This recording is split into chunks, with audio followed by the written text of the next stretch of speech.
Hello, everybody, and welcome into a new edition of the Patriots Beat podcast here on the CLNS Media Podcast Network and on Patriots Press Pass on YouTube. And today's show is powered by our friends at LinkedIn. Make sure to use that link, linkedin.com/beat, to post your first job for free on LinkedIn. But before we get into the live Q&A portion, we are going to answer questions here on the air. So please put the questions in the chat, and we're going to get to those in a few minutes. But we want to start as we let some people cycle in here and start to ask those questions, Alex. With the Week 14 slate, the Patriots, Bill Belichick out on Nantucket, some nice pictures with Linda Holiday and Nike out there going on some walks, and a big smile on Bill's face with that great winter jacket that he seems to love so much that we just keep seeing popping up everywhere that he goes. But a very happy bye week Bill Belichick gave the Patriots Thursday through Sunday off, coming off this 7-game win streak, a big win in Buffalo last week. Bill gave the players an extended weekend, himself an extended weekend. But as the Patriots were enjoying their bye week, the NFL went on, obviously, without them for a week.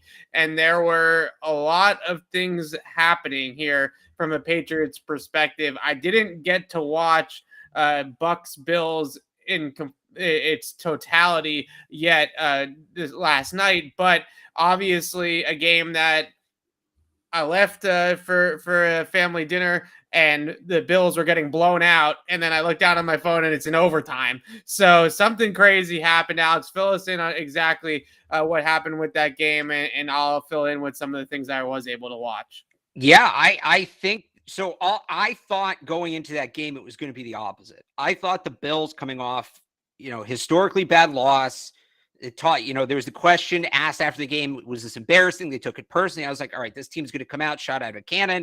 They're going to be so fired up. But ultimately, Tampa's talent, as it usually is going to be too much, and blood. Ended up being the other way around, where the Bills came out slow, and they were the ones playing catch up, and that kind of surprised me. But it does sort of feel, even though, look, the division, that might be it. That might bury them. But it does feel like a Bills team that looked dead in the water at halftime of that game.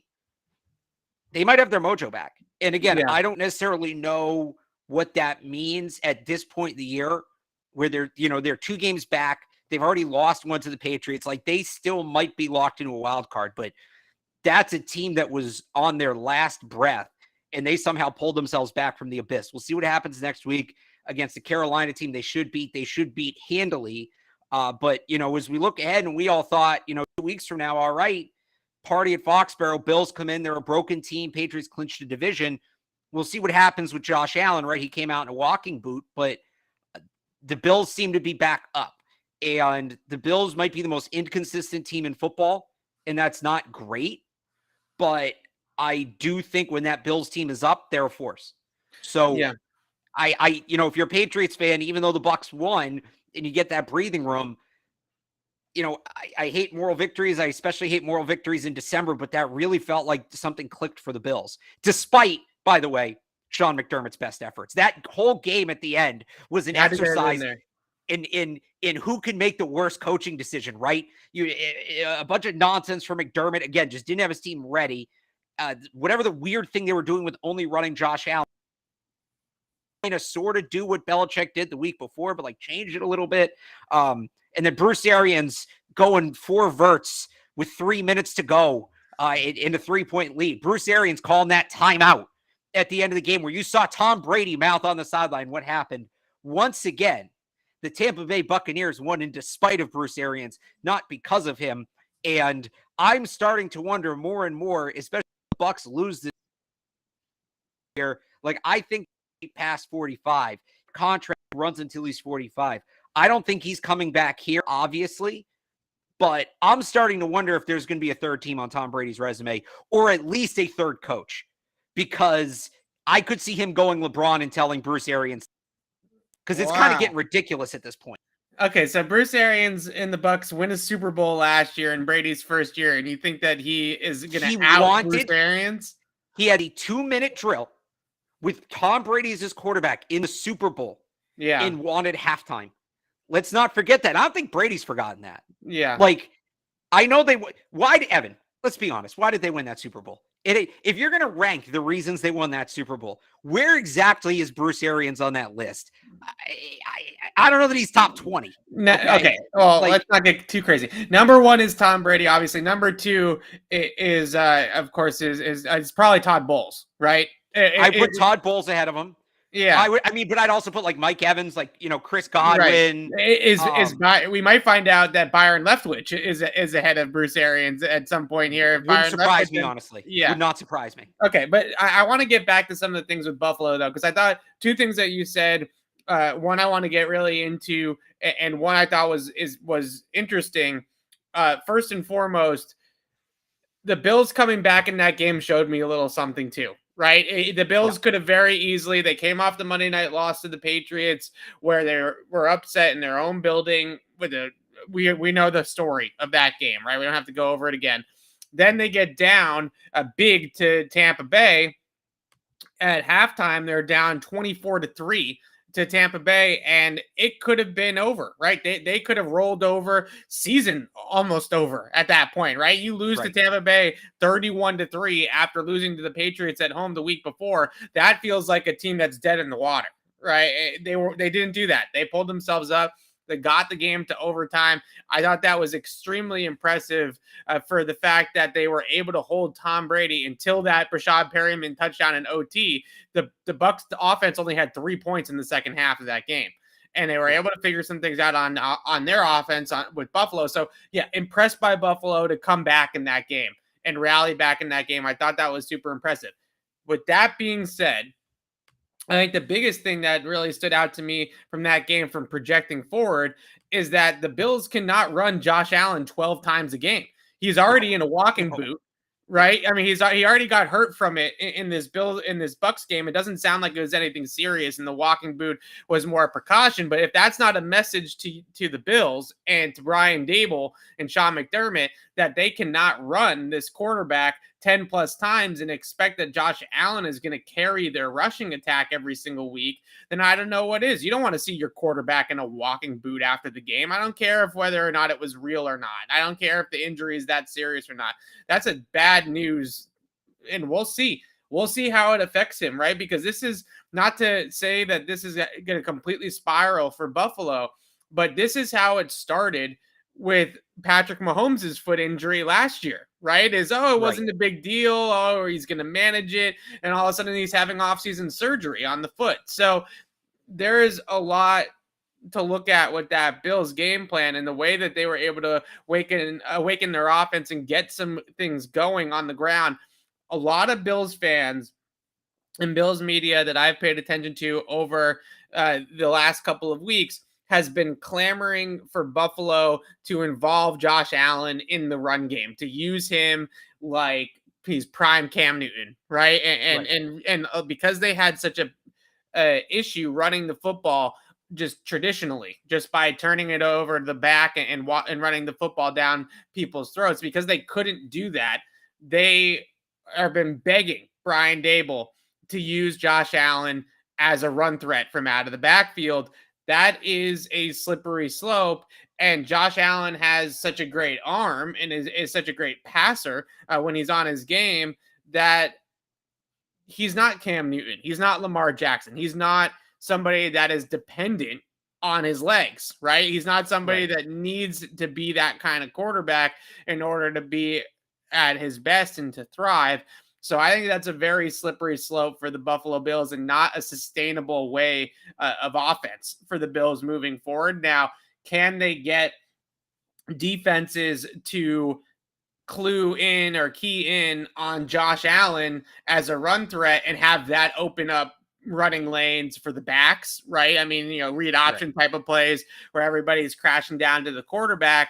I guess in theory they could, but I think if you're a team like the Patriots and Bill Belichick, you're saying if you want Josh Allen to run the ball 12 times against us in week 16, go ahead, right? Because at some point, Kyle Duggar or Dante Hightower is going to catch up to him And that's not going to be an engagement that you want if you're a Bills fan when Kyle Duggar is hitting Josh Allen in the open field on a run play. So I don't know. It's a great one game sort of wrinkle against the defending Super Bowl champions, a really good football team in Tampa Bay, to throw a run game strategy with Josh Allen as a featured back in your backfield. That is not going to be something that is going to work long-term or work as a sustainable way to move the football for Buffalo the rest of the season. I would be shocked if he runs the ball that many times again. I think one walking boot's all it's going to take to be like, okay, let's chill out with Josh running the football.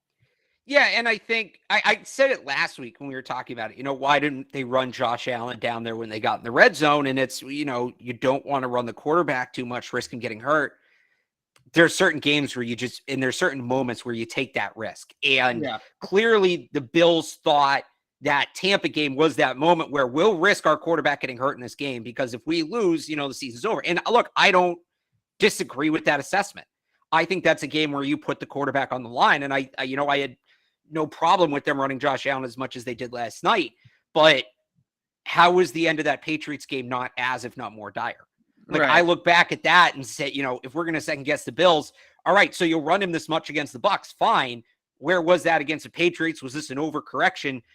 And again, like you said it perfectly, I don't think that's sustainable. I don't think you can run him like that for another, whatever it is, 3 weeks, 4 weeks, and then go into the playoffs, because he's going to be banged up. I mean, look at what the Ravens are dealing with Lamar Jackson. Right.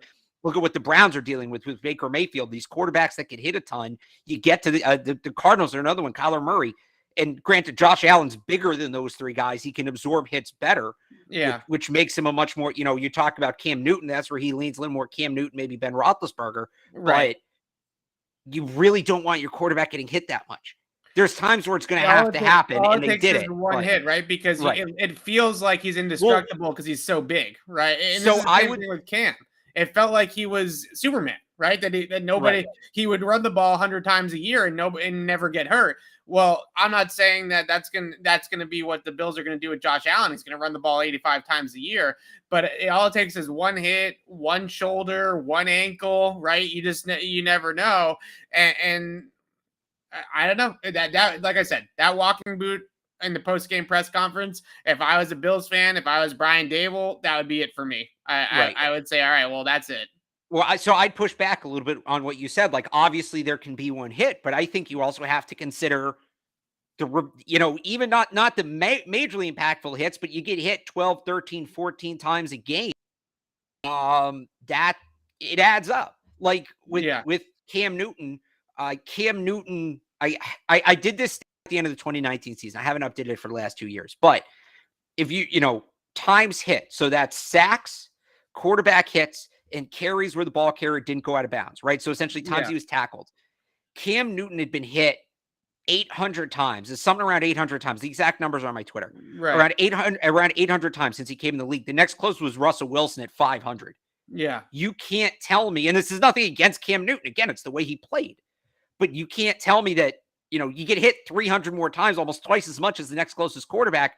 You can't tell me that doesn't have something to do with Cam Newton starting to fall off at the age of 32. And that's obviously, much more of a macro picture. But to look at it within the Bills, how much do you want Josh Allen getting hit? Because they do add up, and it is going to impact him. And there, it's a cost benefit analysis, because you don't want to not run him because you're leaving opportunity on the table, but you don't want him to get the crap beat out of him either. And again, I think the Bills probably leaned a little more towards running him in that game because they knew they had to win, but they can't do that in every game here down the stretch. Yeah, agreed. And in Tennessee, or was that game in Jacksonville? I'm blanking, but that game was over before it started. That game was in Tennessee.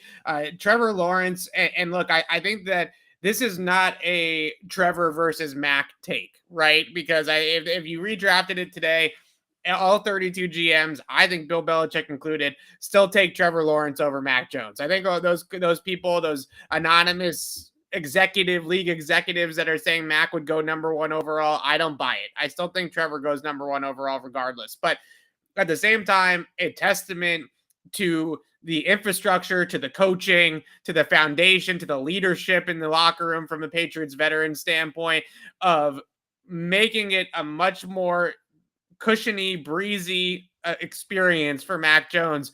Whereas things could not possibly, in that report from Tom Pelissero, added to it, right? Did you see the one today? I'm sure they'll just keep coming out. I mean, it is a terrible situation, and Trevor Lawrence, they are absolutely ruining Trevor Lawrence's development as a result. He threw 4 interceptions in that game. Some of them were really ugly interceptions, right? Just throwing them right to linebackers over the middle and things like that. And I don't think this has anything to do with Trevor Lawrence. This has 110% to do with the Jacksonville Jaguars and that organization as a whole just being an absolute nightmare. So here's the one today. Demetrius Harvey, he covers the Jaguars for Big Cat Country.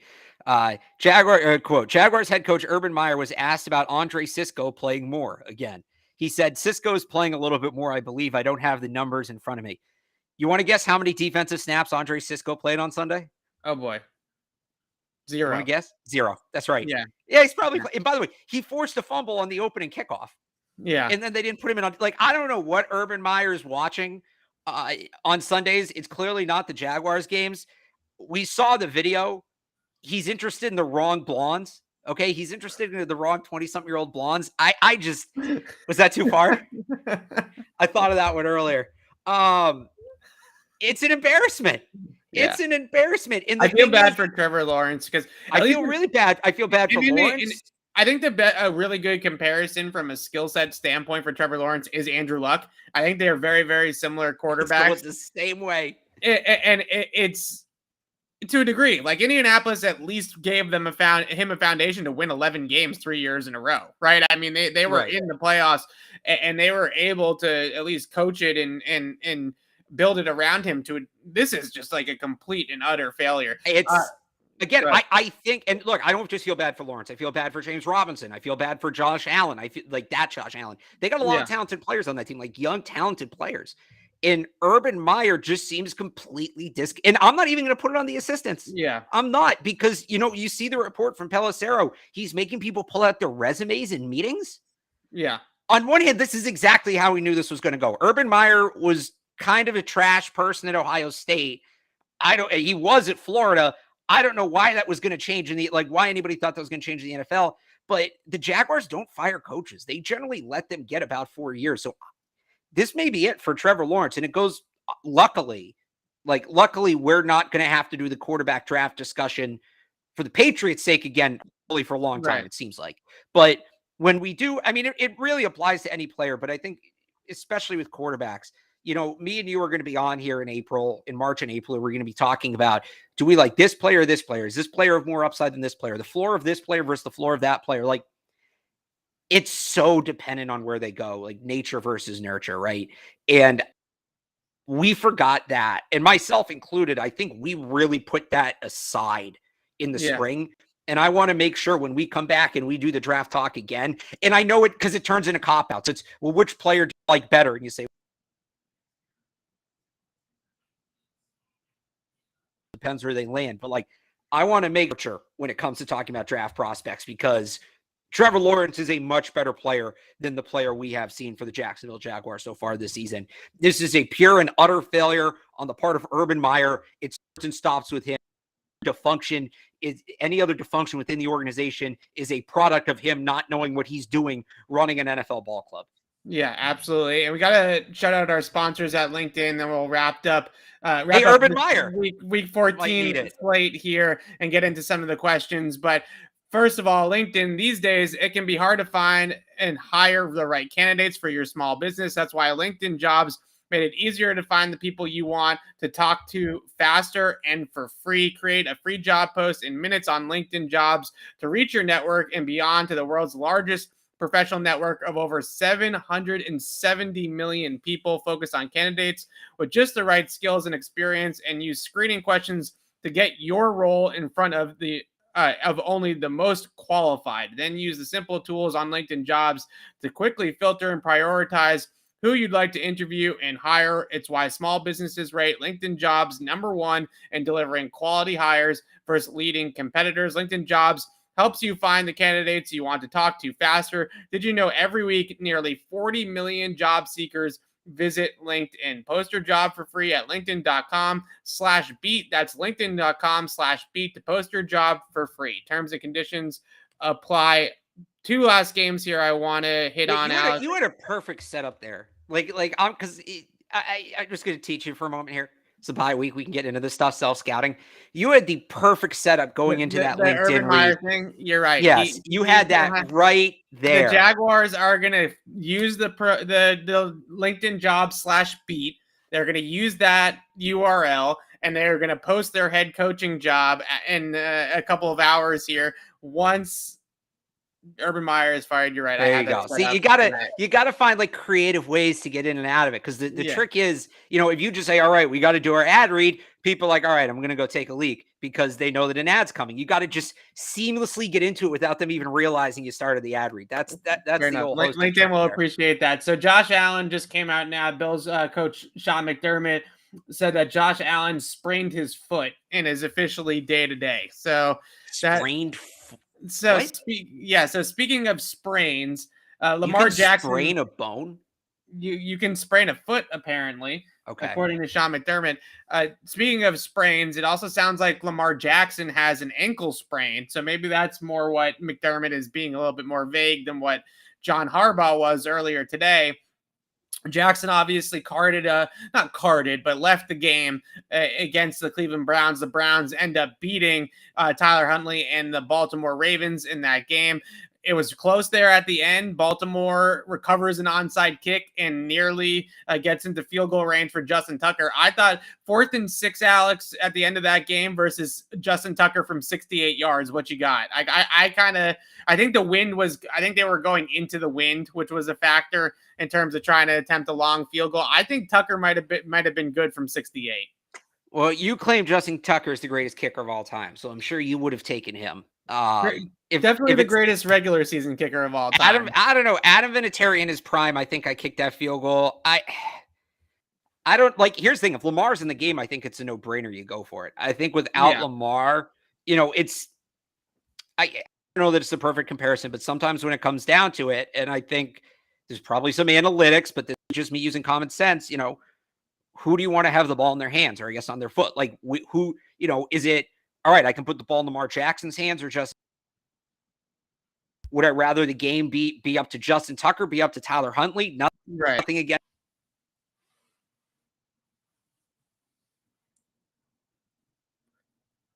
You there, Alex? We're having some internet connection issues here with Alex, as this is a great kick. Did I cut out? Oh, yeah, you cut out there. Oh, you're back. All right, everybody got the point of what I was saying, I think. Yes. Yeah, and last but not least, then we're going to get into the questions here. KC versus Vegas. I find this game really fascinating from so many perspectives because, first and foremost, over the last 5 games, the Chiefs have averaged only 14 points a game in games not against the Raiders, right? They are absolutely smoking the Raiders, and it's inflating a lot of their offensive production. I don't know how much I can actually put into this. I don't think anything that the Chiefs were able to hang 50 points on the Raiders, or nearly 50 points. But are the Chiefs back? How much do they worry you, if at all, in this AFC playoff race? They're obviously 9-4. They're right there with the Patriots and the Titans at the top of the conference. But it does feel like they've beaten up on the Raiders team that they pretty much have the Raiders number. And the rest of the games that they've played have been much closer. Yeah, I kind of go back to what I said with the Bills. I mean, I know that they're just beating up on one opponent, but it's the best time of the year to get hot. And the reality of it is that game happened, right? And now they're in a rhythm, they're in a groove, they're seeing things well. So I'm not going to count out Patrick Mahomes. Like, I'm not stupid. Yeah, he's the best quarterback in the league. He's the best quarterback in the league. Like the Bucks, the Packers, the Chiefs. I'm not counting out those teams because they just, when a good quarterback gets in a rhythm, you really can't do anything about it. So big game on, what is it, Thursday night, right? Chargers, Chiefs. Yeah. That's a huge game. That to me is a huge game. I think we will learn a lot about both of those teams in that game, but the Chiefs scare me as much as anybody in the AFC. And it's honestly as much their defense, their offense. It seems like they've figured things out defensively. And that was their Achilles heel early in the year, is that defense was historically bad.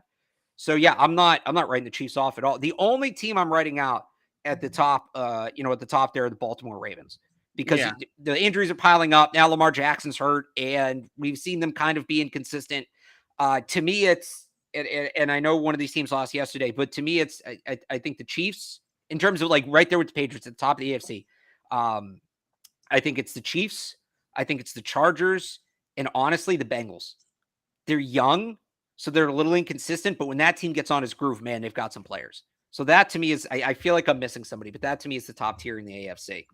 Yeah. I guess the Titans, if they were healthy, but they're not. This Chiefs team reminds me so much of that line in the 2009 football life with Bill Belichick and the Patriots, where Belichick said, we have Moss deep and we have Welker underneath and nothing else. And with the Chiefs, you just put Tyreek Hill in for Randy Moss and Travis Kelce in for Wes Welker.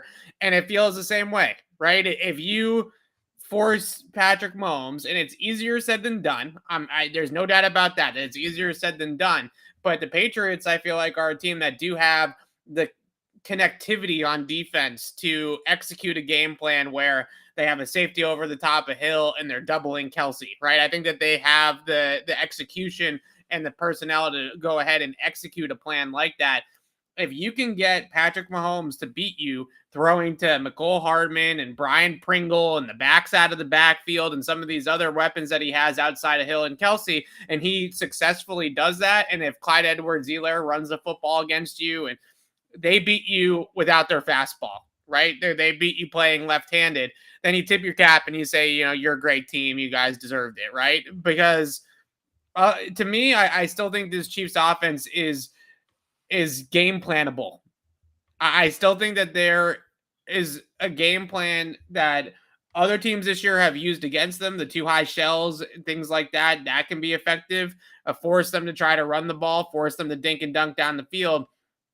I think with Belichick, it'll probably be throwing the kitchen sink at Travis Kelce, right? Jams, doubles, brackets, the two guys on him, inside out, high-lowing him, all those types of things, right? All the different types of things that Belichick does against these great tight ends. But most importantly with Kelce, you pop him a couple times early on in that game with Matthew Judon and Kyle Van Noy on the edges. He's prone to tap out a little bit. Yeah.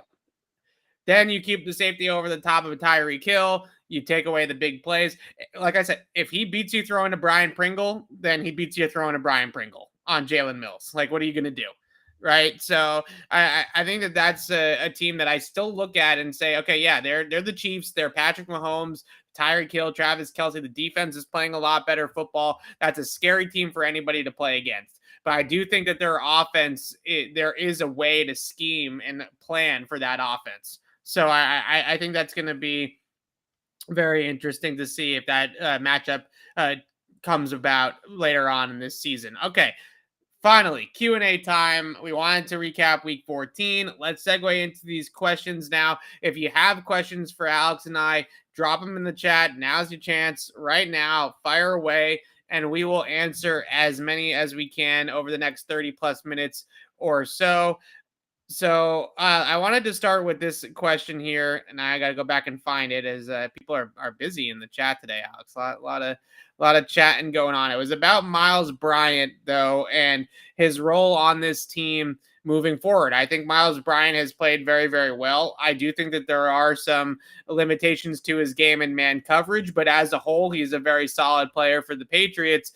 But the question is John Jones will be back next year for New England, still under contract. Is Miles Bryant earning a long-term role, or do we still think that he is just a depth option in the slot behind Jonathan Jones? Well, I think Miles Bryant's value is that he can play so many different positions. That's not to say he's not a good player. He obviously is, but I almost look at him as, to cross sports here, kind of like a Brock Holt or Kike Hernandez kind of player where he can play in the slot. He can play safety. If you really need him to, he can play outside.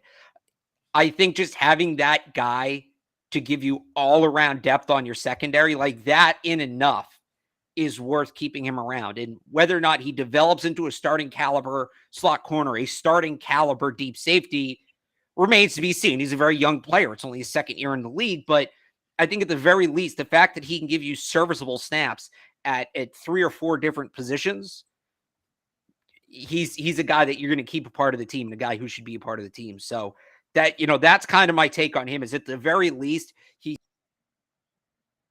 back and he's got, 1 year left on his deal. Plus then he'll have the RFA year, which I'm sure the Patriots will use. So, 2 years in, all right, we know he's a serviceable player. And then over the next 2 years, we wait and see, okay, does he become something more than that? Does he become a starting caliber player? I don't know if it'll happen or it won't. I think he can do it. But he's definitely a player. He's definitely a guy that's a part of the plan. I find it fascinating still. I tweeted this out the other day that the Patriots cut Miles Bryant to start the season. He didn't make the 53-man roster out of training camp. Now they would really be in a tough spot if Miles Bryant, with Jonathan Jones going out for the year, without Miles Bryant around, they'd be in a really difficult spot in that nickel. We could have Brian Poole playing nickel corner for the Patriots or something like that. So really, that may also, by the way, let me correct myself. There is no RFA year. There is no, he's in a contract year because they cut him. Yeah. It gets rid of that. Oh, no, he is under contract next year. Okay. So all right. It is still that contract. I don't know how that works. I thought they cut him. Huh. So no, he's an RFA in 2024 or 2023, 2020. Right. He's under contract next year, and then he's an RFA the year after that. So they signed him to a 3-year deal when they re-signed him. Yeah. So really interesting play. I agree with you, though. His versatility, I think, is his calling card right now. His ability to play multiple different techniques as well, whether it's man-to-man or also a couple of different spots in their zone coverages. He's able to play the flat. He's able to play like a hook seam defender. He's able to play deep if they want him to play deep, right? So he can play a bunch of different levels of the defense as well, which I think is critical too, to the way that they've evolved defensively this year. So I think he's a very useful player. I think he's going to have a role on the team next year. Is John Jones going to come back in and be the de facto number 1 slot corner? Yes, but I do think that Miles Bryant will be a bigger part of that secondary than what the plan was going into this season. He was not necessarily in the plans to have a huge role, assuming Jones stayed healthy. I think next year will be treated a little bit differently. Looking at this matchup against the Colts, I'm glad that we can get into this a little bit. Do you think the Colts matchup is practically 2 similar schemes going up against each other in a battle of who executes it better? I'm assuming that Luke is speaking to the fact that both teams want to run the football, right? But I will say right off the top here, they run the football very differently. They get to their runs very differently. They scheme up their runs very differently. So although it's stylistically a similar matchup in terms of what they want to put on the quarterback and how they want to lean on their run game, from a schematic standpoint and X's and O's standpoint, 2 very differently designed styles of run games. Yeah, I think you nailed it. I think stylistically, schematically, they're very different, right? Yeah. Does that, so like, on both sides of the ball. I think you have 2 teams where the rosters were constructed, in very similar ways, but then the way they went about using those players, you kind of hit that fork in the road and go in 2 different directions. So it actually is very interesting. It's a very interesting game in that sense. That's a good point to make, because I think I'll give him credit. I think Chris Ballard's done a good job. And when he made that comment, remember the rivalry's back comment he made after the Josh McDaniels thing? Like, I was like, oh boy, here we go. The Colts are full of themselves. They've done a good job building this team, and they put a lot of faith in Carson Wentz. It goes to a point we've talked about, Evan, a number of times on this show that I have made, that I don't think you need an elite quarterback to win in the NFL.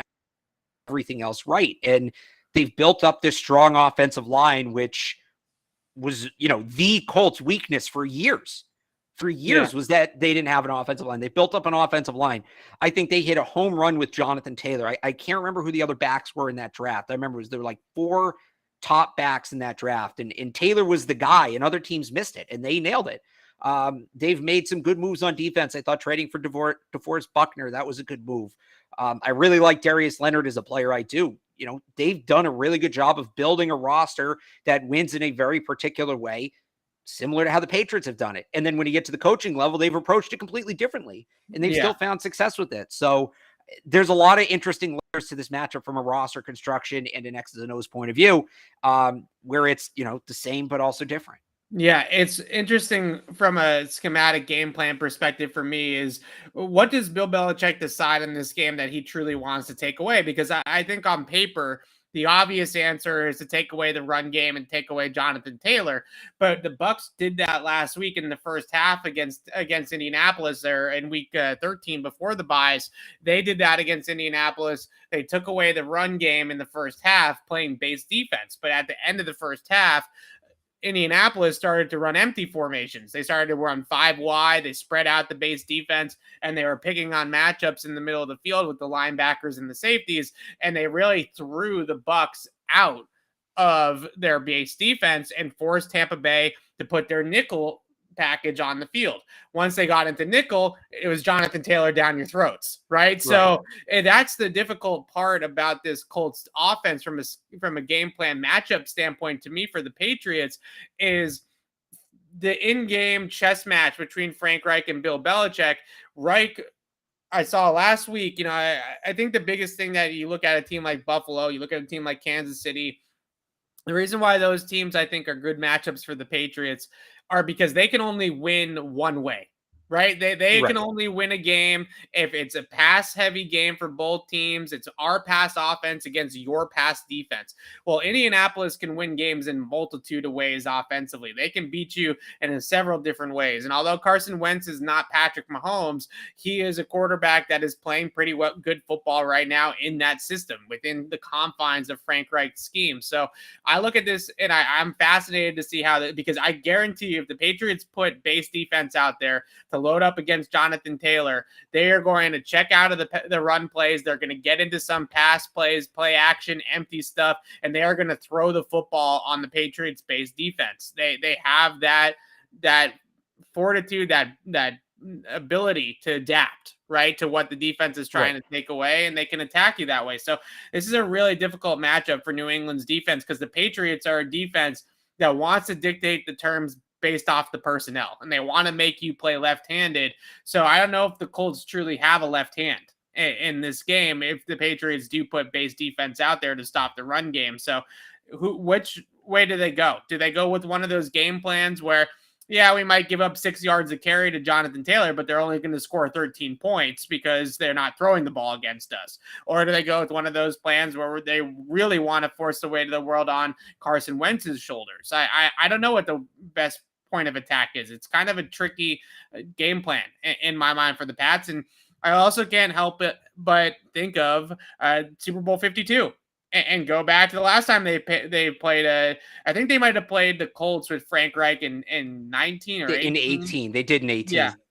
That was a Thursday night game. Right. So they did play them once in between, but I can't help but go back to Super Bowl 52 and just remember how much of a challenge that scheme, the RPO concepts, the run-pass balance, all of it was for Bill Belichick and the Patriots defense. So if this Patriots defense can limit and even shut down Indianapolis's offense on Saturday night, I think that really tells me a lot about this Pats D. Beating up on some of these bad teams that they've played, Buffalo in the windstorm, all that kind of stuff is great. But looking at this Indianapolis team and truly being able to stop Indy in a dome in Indianapolis on the road, I think that would be a true statement type of game for the Patriots defense. So I'm interested to see how Belichick goes up against him there. We're trying to get. Well, I would just add to that too, real quick. I think that the Patriots have a unique ability to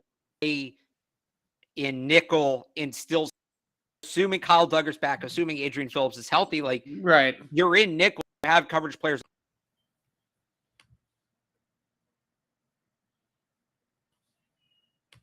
Alex cut out again, but I think I understand where he's going with that. As we'll try to get him back here in a second. That the Patriots can stop the run out of nickel with Kyle Duggar in their 3 safety packages. I agree with that. Looking at the numbers here, though, Indianapolis 5.6 yards per rush against nickel this year. So a team that really runs the ball effectively against nickel, throws the ball effectively against base. We can see if we can get Alex back here. Are you there? Yeah. So I would say I think the Patriots nickel is slightly different than every other team's nickel. One more thing here real quick before we jump to the next question. Yeah. I was talking about the Colts nailing it in the draft in 2020 with Jonathan Taylor. Yes. How about this? So Edwards-Helaire went first, then Swift. Taylor went third. Then Cam Akers, J.K. Dobbins, A.J. Dillon. And remember, everybody loved Dobbins. So right. They nailed it with Taylor in that draft. I thought Taylor was the best back, not to like to my own horn or pat my back or anything like that. But I remember us talking about Taylor being the best back in that draft. And I was really surprised that it wasn't a consensus back then. I mean, he was dominant in college. Why do you think I'm bringing this up? I'm trying to toot my own horn.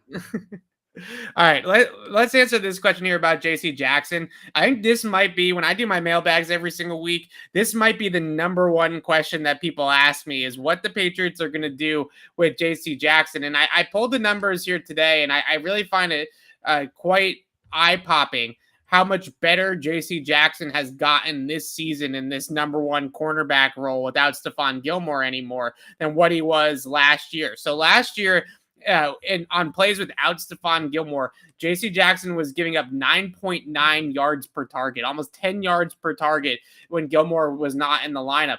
This year, he's down to 6.8 yards per target. His touchdown to interception ratio, he's given up 1 touchdown to 7 interceptions in coverage this year. So the volatility of J.C. Jackson's game that we saw at times last year where there was a lot of boomer bust, right? It was either a pick six in the one direction or a touchdown in the other direction. And there was a lot of ups and downs with J.C. Jackson's game last year. He has really leveled that ship. And now he's just a consistent cover guy, man, zone, can still ball hawk, but can still shut it down. I think his attention to detail and to film study has really helped him out. He talked about that earlier this year, that he was really trying to lock in on that grind with the film study. I think he's really rounded out his game to now not just being a pick magnet and a touchdown interception magnet, but also being able to shut guys down consistently down to down on top of that. Yeah, I think we don't have enough information yet to answer this question. And it's going to come down to, and here's the thing, I don't think there'll be enough information by the time they have to make the decision. So to me, I think they franchise. I think they franchise them, and then because this is a really good year in the for corners who maybe you need to like give a year or two, right? Josh Jobe, Kobe Bryant, Michael Wright. So if you franchise J.C. Jackson, draft one of those guys, then in 2023, and of course, guys can sign extensions, but 2023 projects to be a really strong free agent cornerback free agent year. So you use a top 60, top 90 pick on a corner this year. You have that guy play behind J.C. Jackson for a year, and then hopefully that guy pans out, and then Jackson moves on off the tag, and you bring in somebody else, right? Basically what they did, I've made this comparison before, but they had Revis in Malcolm Butler, right? And Revis was clearly a number one and ace corner. Like he wasn't just a number one; he was an ace. He was a shutdown corner. Yeah. Malcolm Butler was very good. He was a number one, but he wasn't quite that ace. So what did they do? They moved on from Revis. They strung Butler along with team control devices like tags until they had a chance to go get another ace in Stephon Gilmore. And in between, it obviously didn't pan. So I think you'll maybe see a similar pattern here where they'll string Jackson. That's probably one more year. They'll draft somebody and give that a shot this year. And if not, or to get that player's, on the other side, they'll go back and dip into the market in 2023 when they can get another true ace. So that's how I see it. Yeah. I think I think the franchise option for J.C. Jackson is going to be too attractive for Bill Belichick not to do it. Right. Because ultimately it's going to be value. You're going to be paying him significantly less than what you'd pay him on the open market. It's great value. It buys them, like you're saying, not only in the draft to potentially draft a replacement and go that direction, but it also buys them another year of being able to watch what J.C. Jackson does without a Stephon Gilmore on the opposite side. it feels like a win-win for the team. They keep the player, they keep him in position, one of their best defensive players. They keep him there. I don't think JC Jackson's going to be too disappointed about making $18 million, right? I think that'll be all well and good. And then you revisit it again, seeing if maybe, they want to draft somebody and replace him that way, or pay him at that point. I think either way, it will work out. But that franchise tag is just something that I think is a little bit too attractive from a value standpoint for the team to instead just turn over and say, oh, we're just going to give him the 80 million now. Right. It seems like it'd make a lot more sense to franchise him, at least from a Patriots perspective. All right. Real quick, just looking ahead, and obviously a lot can change. That 2023 draft, so not this upcoming spring, but the spring after, it's a lot. Yeah. There's a lot of quarterback, like top end cornerback talent in that draft potentially. That could be an elite cornerback draft. So, you keep those in mind. They're not making decisions solely based off it, but I'm sure that's something they're watching. So, keep an eye on it too. Yeah. All right. Let's go in the trenches. I want to go in the trenches here for a second. And let's talk about Davon Godchaux, who had probably he did have his best game of the year as a Patriot against Buffalo. Now, a lot of the reasons why the Bills were trying to double team at different points of the attack on the defensive ends, mainly Lawrence Guy, Dietrich Wise, Christian Barmore, they saw a lot of double teams. To Godchaux's credit, he wasn't getting doubled in that game, and usually on the nose you get doubled a lot. Against Buffalo, he wasn't. They tried to trust Mitch Morse to just block him one-on-one, and he beat a lot of those blocks by Morse and was able to show out. They have another game on Sunday against Indianapolis, the number one run team in the NFL, so they need Godchaux to show out again. Do you feel like this is Godchaux's arrow pointing upwards, and we're going to continue to see him climb and progress forward, or was this more just a one really good game by Godchaux here? Well, like you mentioned, I think this was a game. I don't know that it's just like he played really well, but I don't know that it's a game that he played miles above where he's played the rest of the year. I think it's just a game that really highlighted what he does well and allowed him to shine. And he even talked about this at the beginning of the season. The true nose tackle, 3-4 true nose tackle, that guy's job isn't to accumulate stats. That guy's job isn't necessarily even to be in front of the ball carrier. His job is to clog things up front, occupy blockers on the offensive line, occupy space, and redirect plays. And I think he's done a decent job of that this year. He hasn't played a ton, or at least as much as I expected, but I think some of that is just the nature of they've been ahead in these games, and teams are throwing on them. So I think Godchaux has been solid this year. He's not an all-pro or anything, but I think he's been solid this year. And I think that game was more, I see some people talking about him turning a corner. I think it more just highlighted his skill set than anything else. Yeah, I've had some concerns about him playing true nose. I don't know if he's a true nose tackle in this system, mainly just because he doesn't have the immense size that it takes to play at that spot. So I look at Godchaux, and I've said this multiple times. I feel like Godchaux is a 3-4 defensive end in the Patriots-based defense. I don't think that's necessarily a bad thing. It's just sort of how I feel about it. And just because of size, ability to take on double teams, ability to not get reached and turned out, he looks to me like he's more comfortable at end than he is at the nose. He's much better on the nose in this game against Buffalo. Maybe that is some signs of things to come, but based off of what I've seen, and it's sometimes limited, Carl Davis has looked better at true nose tackle at times than Godchaux has this year. So I do wonder if they go into next year and look at Godchaux as more of a base end, and maybe they go out and try to find another big body to play that true nose tackle spot. And when we were talking to him a few weeks ago, he mentioned that he loves playing end in this system, right? He prefers to play end in this system because it allows him to go ahead and make some more plays. So I don't know. It'll be interesting to see where they see his fit moving forward in terms of long term, if they do feel like he's maybe not a true nose tackle in the type of defense that they want to be playing. All right, let's look at, there was one other questions here about COVID, and I hate to talk about COVID and all this stuff, but I do think it's newsworthy. Adam Schefter just tweeted out that the NFL had 37 positive tests today, according to league sources. So 37 players going on the COVID list.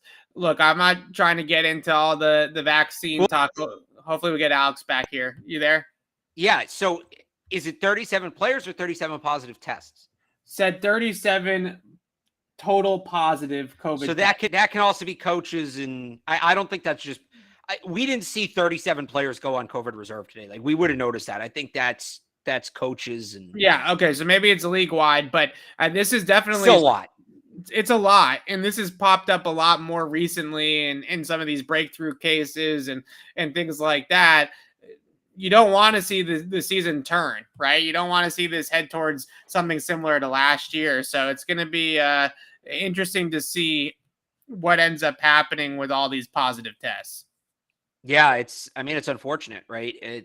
You don't want to see a team season derailed because of COVID.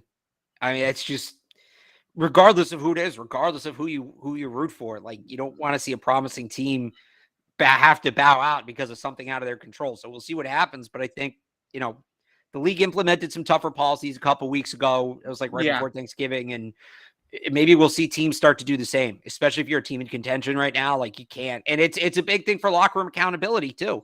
You can't be taking, if you're really serious about this, you can't be taking these risks right now. And that's not to say players have to lock themselves inside and, be afraid of the sun or any of that. But I think it's just something that to be cognizant of as you get to this point of the year. Yeah, it is a bummer. So did Kenny Moore say something? Somebody said in the chat here that former Patriots corner for a little bit for a hot second. Yeah, he gave the usual. This was like 2 years ago. It was no fun. Yeah, not that it was no fun. It was too mentally strenuous. Yeah, he compared it to being in the military. He was like, you get up at 5 every morning and you do this and then you do that, and it's like, I don't think anybody's ever said everybody can play for the Patriots. I think it takes a very certain kind of person to be able to succeed in New England. Like, I truly believe that. It's nothing against Kenny Moore. To me, the bigger, if you want bulletin board material from the Colts, it's what Bobby Okereke said today. I don't know if you saw that one. No, what did he say? Let me see if I can pull up the direct quote. He called out Mac Jones. Oh boy. Well, I will say this about this Colts defense, and I actually think based off of what we have seen carry through even post Tom Brady, Josh McDaniels is a very, very good play caller against zone defenses. The Titans came in here a few weeks ago. Remember, Alex, they played a ton of zone defense against the Patriots. Mac threw for 310 yards against them. This Indianapolis team has more dropbacks in zone coverage than any defense in the entire NFL. They are zone heavy to a T. They do not play a ton of man. They're good at disguising. They have very athletic coverage linebackers. They hunt the football in zone. They can turn you over, but they are a zone team through and through.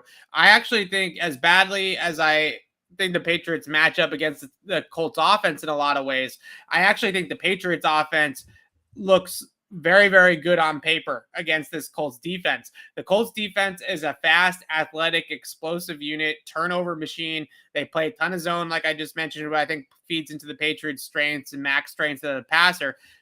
I also think they can run on this Colts defense. The Colts, they have some good players up front, DeForest Buckner, Darius Leonard, but those guys are athletic guys. I don't think that those guys are really the ones that want to play a physical, heavy game in the trenches. It reminds me of a lot of ways, the way that they are built, reminds me a ton of the way that the Buffalo Bills defense is built, right?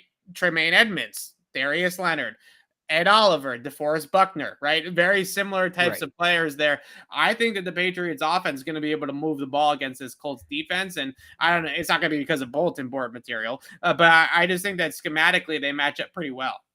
So here's the quote from Bobby Okereke, Colts linebacker. They figured out that's a big strength for them. They can run the ball and man-on-man match up well physically against teams. That's a pride point for us, and we're just ready to attack the run and make them one-dimensional and see what Mac Jones can do. Good luck if you're going to play zone, and good luck, because we've talked about the zone thing a lot, and I think that a lot of it was Brady, but McDaniels is so good at flooding zones and really stressing zone coverage that a lot of the time he's thrown to some pretty open guys when teams play a lot of zone coverage against the Patriots. So if that's the game plan, I think the game's going to look a lot like it did against the Tennessee Titans, where they're not able to really run the ball a whole lot, but Mac is torching them through the air because of the zone stuff. I don't think the Indianapolis is going to man up. I don't. And that's, to me, still forcing the Patriots to beat man coverage, I still think is the way to beat this offense, right? You can catch Mac once or twice with a disguised zone look, right? If it's a zone pressure or if it's a zone exotic rotation or something like that, then yeah, maybe you can get one on him once or twice in a game like Atlanta was able to do, for example. But in order to consistently beat them, down in, down out, drive in, drive out, I still think that you got to man up against New England and go mano a mano. And I don't think this Colts team will. So I like the matchup for the Patriots offense. I think they're going to be able to move the ball against Indianapolis. I don't. Okay, never mind. I misinterpreted that question, so we'll skip that one for now. Let's see if there's any other questions you guys got here. We got a few more minutes. Keep them coming. Keep dropping them. There's a lot of other things being talked about, Alex, in the chat. So getting through all of this to figure out where the questions actually are is not the easiest. But did you block that one account yet? Like, yeah, you got naked videos on your YouTube. Congratulations. Yeah. It's always difficult to block accounts like that because you don't want to accidentally pull the tweet up on the screen, right? So there's like a very little block tab that you can hit, and you got to hit it right on the money, otherwise it pulls up the tweet on the screen. So look, I'm just saying, we're here for football. Like, I don't know who that person they think they're advertising to. This show, we just care about football. That's it. The rest, that's a distraction. Deal with that, and after the Super Bowl. Okay, all right. Let's answer this question about Hightower, please. I think I think this question about these questions about Hightower are really interesting because I almost think like the year off for Hightower kind of made people forget about exactly what made him a good player in the first place, right? And every single time people see Hightower in coverage or see him in space chasing after somebody, you get the tweets, you get the moans, you get the groans of, oh my God, he's so slow, he's so bad in coverage and this, that.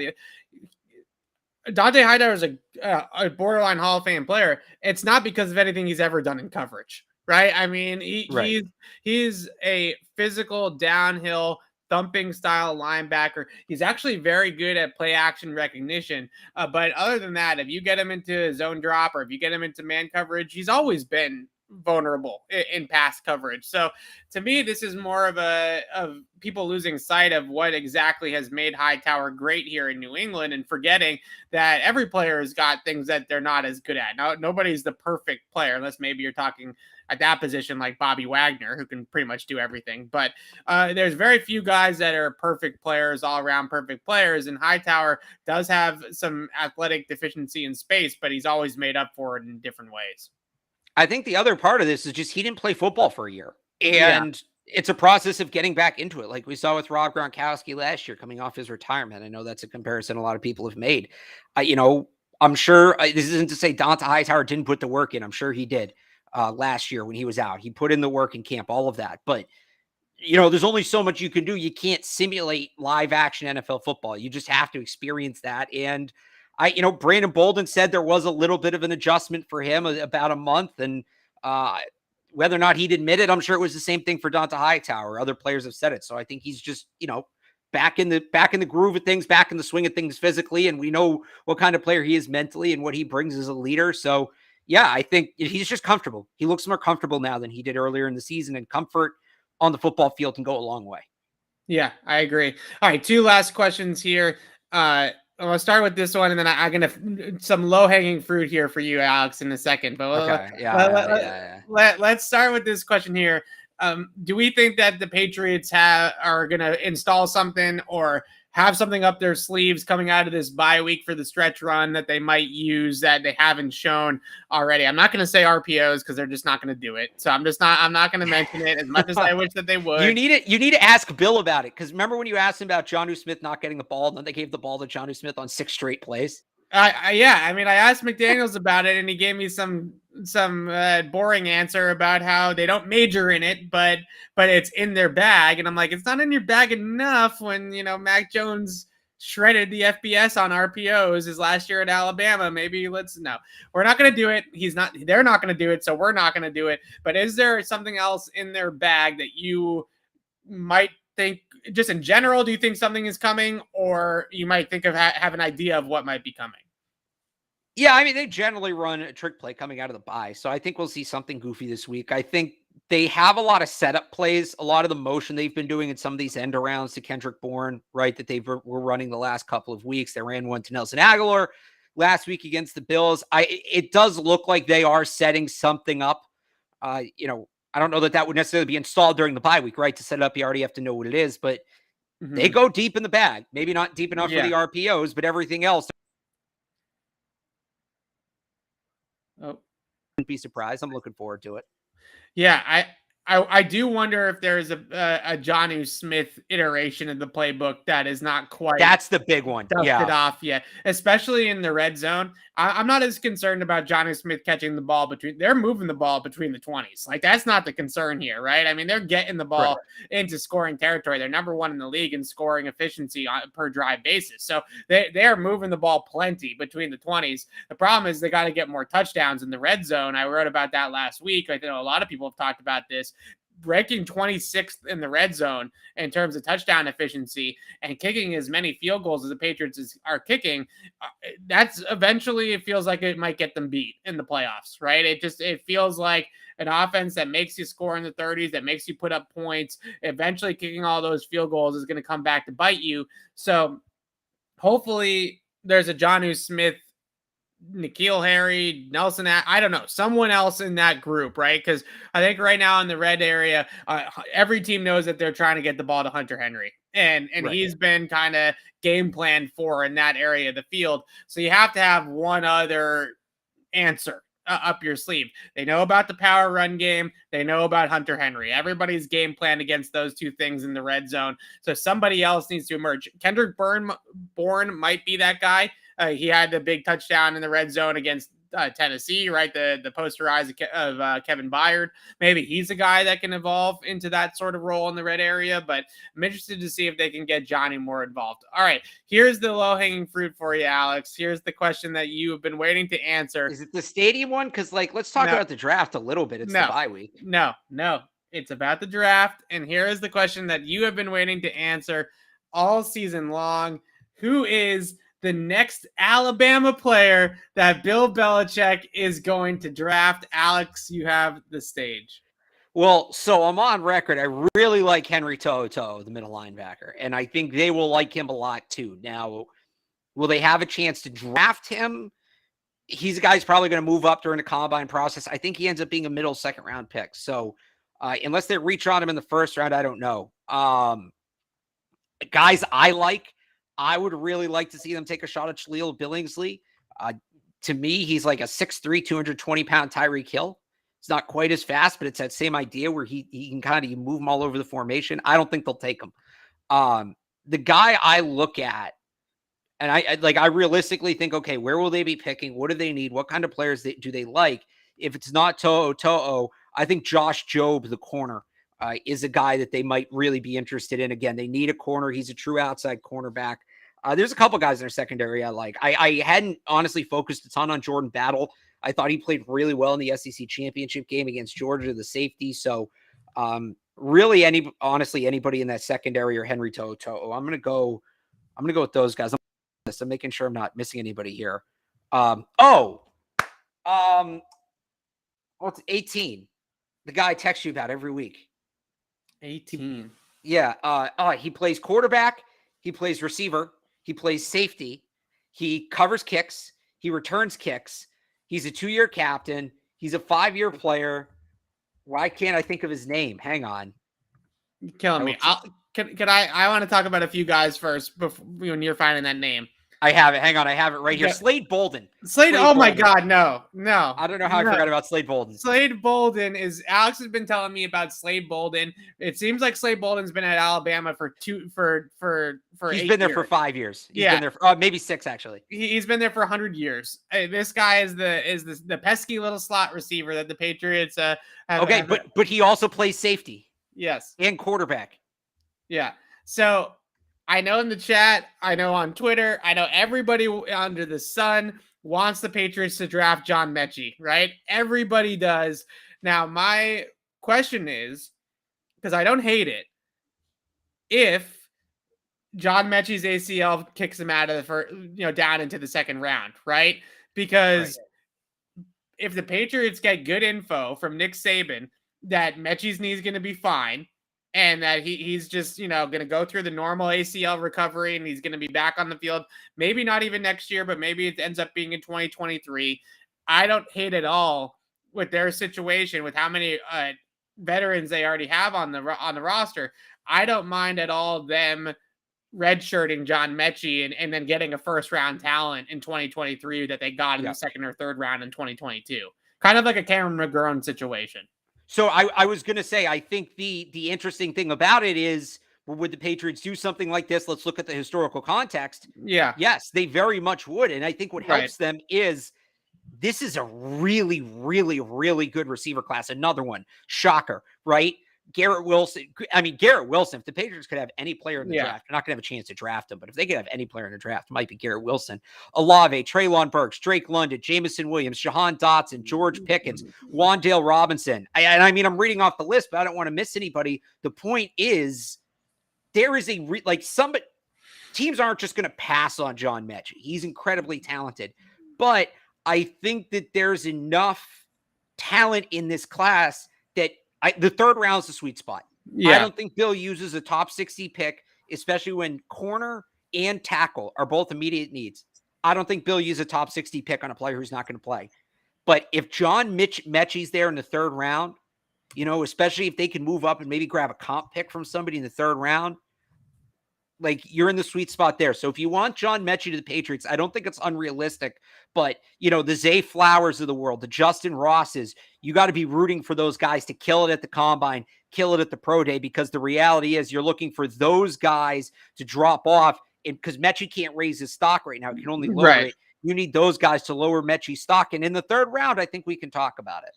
Yeah, so he's not quite as big as N'Keal. I thought Mechie, he plays bigger than he actually is listed as. So he's listed at 6 foot 195. I think he might be like 6'1", but he feels like the type of receiver that maybe they thought that they were going to get with N'Keal Harry, that N'Keal Harry just never into. You think so? Mechie's a much better route runner, and he's not as much a contested catch guy.